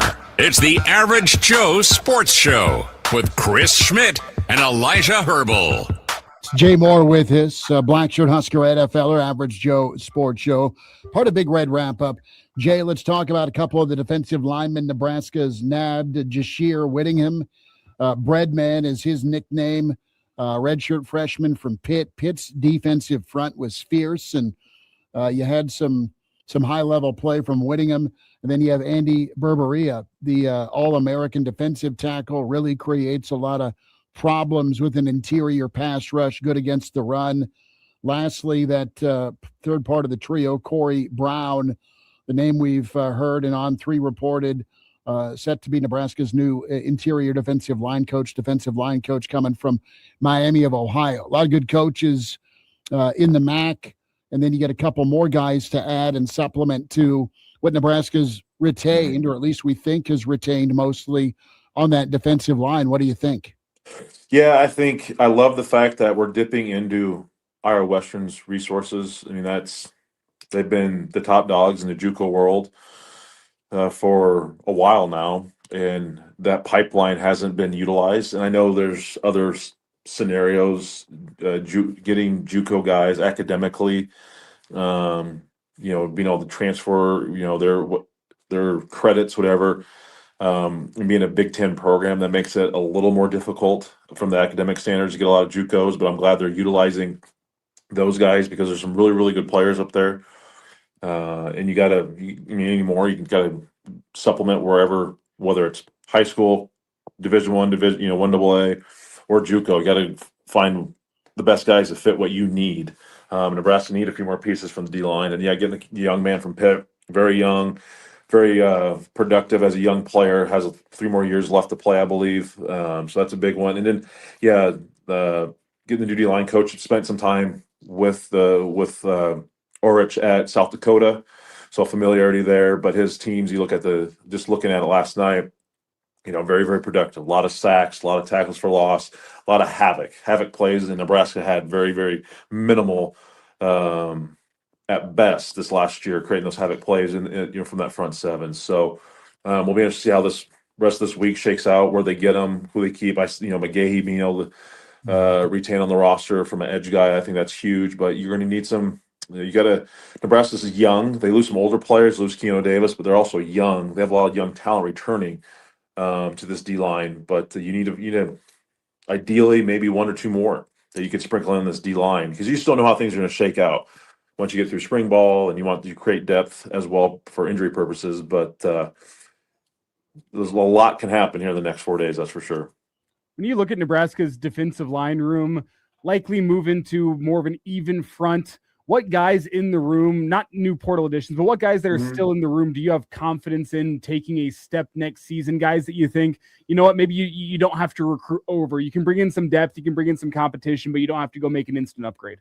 Yeah, I think three come to mind right away. You look at Noweri, you look at Cam Lenhart, and you look at Kate Petchak.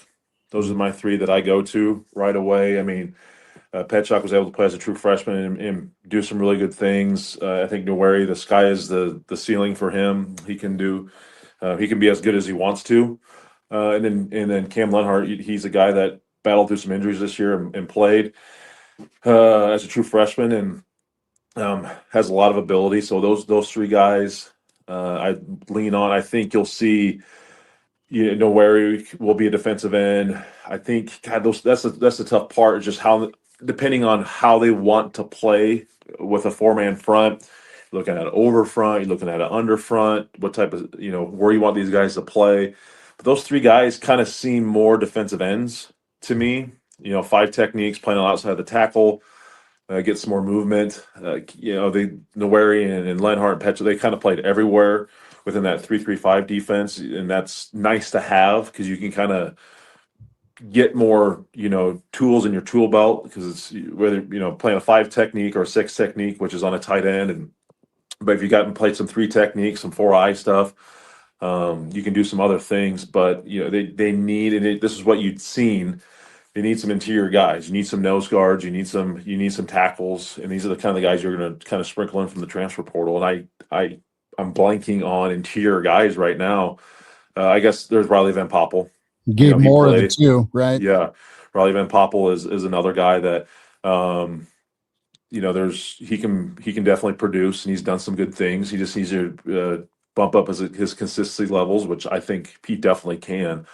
So here's your interior guy, but yeah, those 4 guys I think you can lean on definitely heavily. It's maybe, depending on how you want to play, you potentially could be looking at your starting defensive line, right? If depending on how these other defensive tackle positions that have been transferred in kind of shake out. Jay Moore with us here, Blackshirt Husker NFLer, Big Red Wrap Up, the Average Joe Sports Show. Jay will wind down with some NFL. What drama this weekend? Tight ball games, well scripted. Dare I say? Joking, of course, but. You know what? The Rams pulling one out of the fire. Chicago come back for the ages. The Bills and Josh Allen. Your 49ers going to the trickeration bag to win on the road and do the world a favor. And that's no more Philly in postseason. Sorry. And then New England marches on. We kind of hit the spread there, but who do you like coming out of this first wild card weekend? Yeah, I tell you, it's watching San Francisco do their thing and go on the road and win, but the injury bug just shows up again. They losing Kittle. Them going on the road to Seattle next week, that is a tough task. I can't foresee them getting out of there with a win. That's just a hard place to play, and Seattle's really, really good. New England looked dominant, only holding the San Diego to 3 points last night. That was pretty darn impressive. Their offense was a little stagnant, but it's playoffs, man. You just and San Diego's defense is no slouch. That Chicago game was nuts. I kind of had written off the Bears. I was just like, oh, this is another one that they can't overcome. And some of us went to bed. Yeah, I dozed off for 2, and I woke up. I'm like, whoa, they're winning. But not surprised, because that's what the Bears do, and that's what they've done against the Packers. This the third time they played this year, and they've done it a ton against them. So, and the Bills, not surprised. Jaguars being the small market team, I guess you could say the Bills are a small market team too. But I'm happy for Josh Allen and to see how this thing goes. He doesn't have to worry about Joe Burrow. Doesn't have to worry about Mahomes anymore in this playoff. So see how that thing shakes out. got to go through that. This all going through Denver though, with that AFC. But it's still, I still don't know. It's still 100% up for grabs. No team is dominant.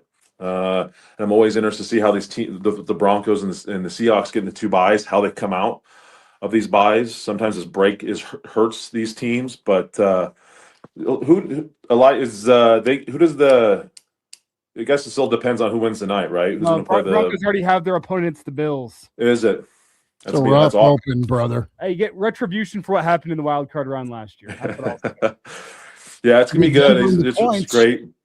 Next weekend's arguably the best weekend, I think, in NFL football. You get 2 games on Saturday, 2 games on Sunday, and not to mention a national title game in college football on Monday. Right. So it's a good weekend, and I don't have to work on Monday either. So with MLK Day, so that makes it even better. So Jay's putting out the bat signal to meet him somewhere for a cold one. It's Blackshirt Husker NFL or Jay Moore. Jay Bird will holler next week. Appreciate you as always, man. Yep, sounds good. Thanks, guys. Good to spend time with the Black Shirt. We'll steak and beer it coming up here for the playoffs.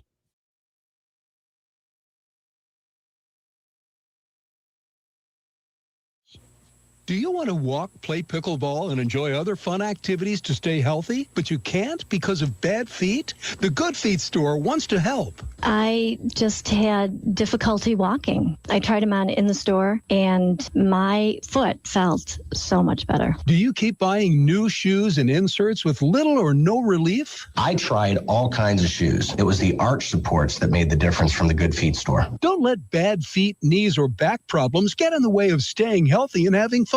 Thanks to the Good Feet store, I'm bowling 3 nights a week. Get back to doing what you love.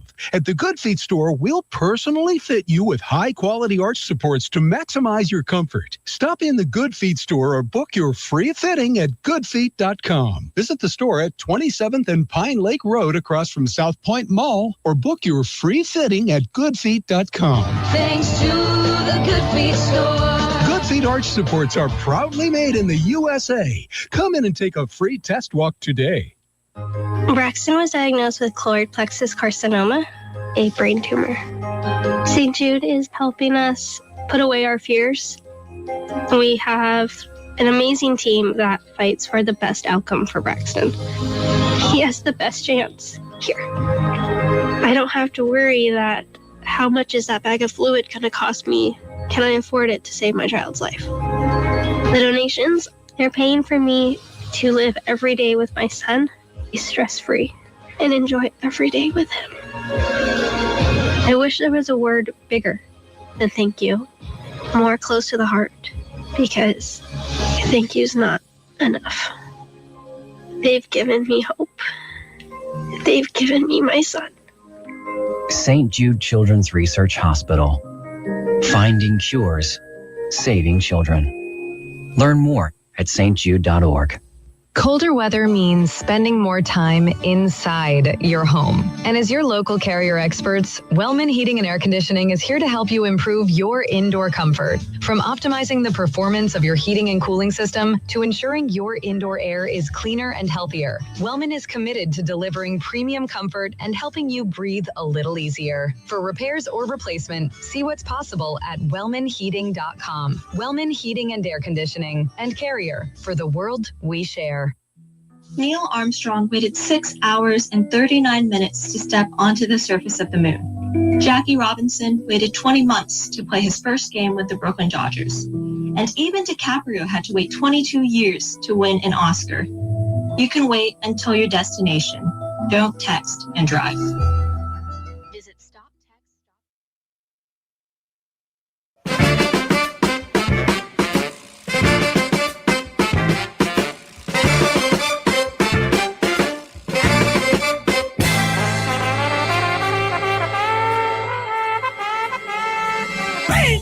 Miss anything today? You can always find the full show online. Just search for the Average Joe Sports Show wherever you get your podcasts. Now, let's get back to the show. Here are Chris Schmidt and Elijah Herbel. One final time on a Monday. Big thanks to Jay Moore, Coach McBride, Tim Verghese. Check the podcast out, Spotify, iTunes, Google Play, YouTube, where you can watch us, find us, and catch us daily, 7 days a week. That's Elijah Herbel, Chris Schmidt, Steak and a beer bet time. Texans and Steelers -3. Houston, as we'll get there in a moment. Tomorrow, Husker basketball gets ready for Oregon. Dana Altman and the Quackers come in. Jeff Smith going to be with us, part of the Husker broadcast team, Hall of Fame basketball coach. He's been there courtside with KP for all of it. And we'll talk with Coach Smith, Michael Bruntz, Mitch Sherman on a Tuesday for you tomorrow. So, Elijah, have you kept tallied? Have you kept track? Where are things at with the old steak and the beer debt to pay? I'm up a lot to a little. Well, we've kind of kept pushing it, pressing it like some of us do on the golf course. All time, it's probably 100 something. Me, you like 4 or 5. I don't know that that's correct. It's my memory. You had 6 years. You got a couple. I've had a couple. I've had more than a couple. I've had a run against you, but there was we're about even for the end of 2025 through 2026. You had your spurt. I've had my spurt. Now it's playoff time. Now we got to really lock in, and I already know my pick for tonight. Okay, Houston. Fine, I'll take Pittsburgh. Okay, that feels way too easy. I've been saying this all year long, Schmitty. I know you are anti-Pittsburgh. No, I'm not anti-Pittsburgh. You're anti-story of Pittsburgh. They have the same script every year, every stinking year, dating back to when Roethlisberger retired. Really, like the last year of Roethlisberger. It's their quarterback. They somehow get enough out of to start the season off well. They kind of stutter through the mid part of the season and slow down, pick up a couple losses, and you go, I'm not sure if they're going to make the playoffs this year. And then they miraculously come through in the final 2 weeks of the season, sneak into a wild card, and then get blown out in that wild card round. It's the simple story of the Pittsburgh Steelers, and I don't think it changes tonight. They're not going to be able to put up very many points on this Texans defense.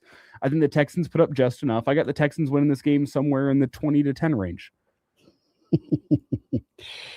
I think Pittsburgh gets it handled 20-17-ish. Probably wrong on this, but I'll for sure take Pittsburgh and points at home and with old A-Rod. And if I'm wrong, I'm wrong. I'll get you that side of beef at some point. I do, but my one hesitation is I do like Sticks. I saw them live at Pinnacle Bank Arena, and they always do Renegade in the fourth quarter, and I like that. It's like great.